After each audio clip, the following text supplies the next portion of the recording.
ഖുർആൻ ഹിഫ്ള് പഠിക്കുന്ന ഒരു വിദ്യാർത്ഥിയെ സംബന്ധിച്ചിടത്തോളം ഓരോ വിദ്യാർത്ഥികളും പഠിക്കുന്ന സമയത്ത് തന്നെ ശ്രദ്ധിക്കേണ്ട പ്രധാനപ്പെട്ട കാര്യമാണ് ഖുർആനിൻ്റെ അക്ഷരങ്ങൾ.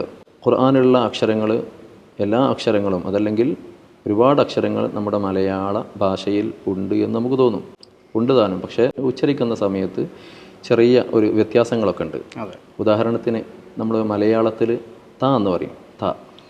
അത് അറബിയിലാവുമ്പോൾ ത എന്ന് പറയണം, ത എന്ന് പറയണം.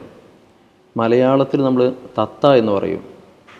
അത് അറബി ഭാഷയിലേക്ക് വരുമ്പോൾ തത്തക്കൂൻ എന്ന് ഓതൂല, തത്തക്കൂൻ.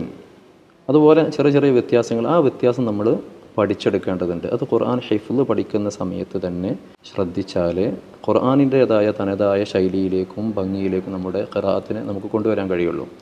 അപ്പോൾ ഹിഫ്ള് പഠിക്കുന്ന ഒരു വിദ്യാർത്ഥിയെ സംബന്ധിച്ചിടത്തോളം ഒരുപാട് സമയം ആ വിദ്യാർത്ഥി ഓതുന്നുണ്ട്. അതുകൊണ്ട് തന്നെ എത്രയും പെട്ടെന്ന് ഈ അക്ഷരങ്ങളൊക്കെ ശരിയാക്കിയെടുക്കാനുള്ള അവസരം ഹിഫ്ള് പഠിക്കുന്ന വിദ്യാർത്ഥിയെ സംബന്ധിച്ചിടത്തോളം കിട്ടുന്നുണ്ട്.